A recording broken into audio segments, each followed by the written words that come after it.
Hey, y'all.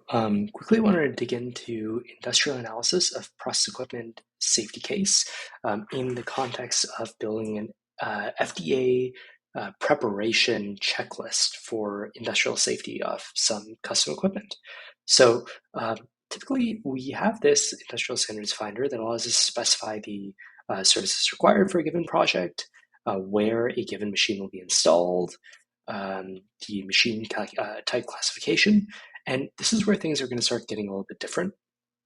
As you remember, we highlight centers from our database that may be relevant on the side, but below we'll actually specify the most direct ones that you'll actually use. So the first piece we're going to do is we're going to mark this one as internal manufacturing equipment. And you'll see that'll open up advanced context. So let's copy in some information here really quickly. So we're just going to say this is a custom machine, not sold externally. That's about it. We'll say that this is something that's used in the medical equipment manufacturing domain. And let's provide some advanced context. So this does include electrical equipment. It is PLC controlled. It does have human operator interaction. It does have SRCFs. It's installed in a regulated manufacturing environment. And it's subject to change, be modified over time.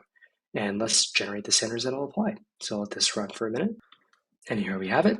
So because we don't have enough information about this specific machine, we do say that no Type C standard is found, but we do find some key relevant standards.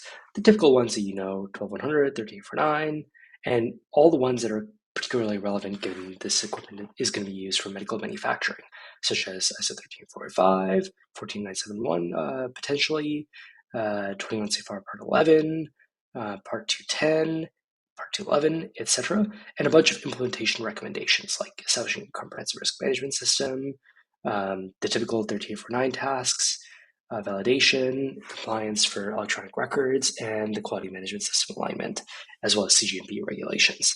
So that's all nice, but we're going to generate some certification recommendation and then look at the full plan, and that's what's going to be saved as our checklist.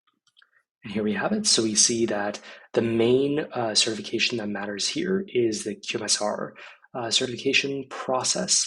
And we specify the additional segment of 21 CFR, Part 820 specifically, that'll be utilized, and all the technical documentation that we'll assemble within Saphira to align to this. And FDA field evaluation as well, according to OSHA, Part 1910. There we go. And we'll wrap up by taking a look at the compliance strategy. And here we have it. We have a whole bunch of different items, such as establishing a relevant steering committee, conducting a gap analysis as we do in Saphira, establishing an implementation roadmap, a risk management process, etc. That will be all the tasks that need to be done in order to demonstrate compliance to all of the regulations that were mentioned. So we can save all of this to our project and continue beyond this video. Thanks.